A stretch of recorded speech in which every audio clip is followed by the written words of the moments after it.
Don't you know sin is a choice? You can't say that we all sin. It is a choice that you choose to sin.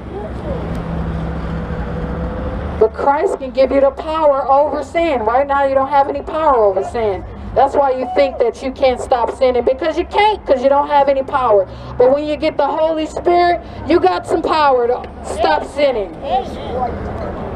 When you receive the Holy Spirit, which is the Spirit of God, then you have the power. Then you have the power. Oh, you need Jesus.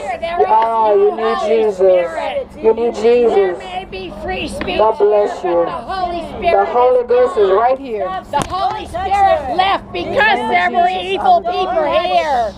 Oh, why are you touching me, ma'am? That's a demon in you. Demon in you. I bind you in the name of Jesus.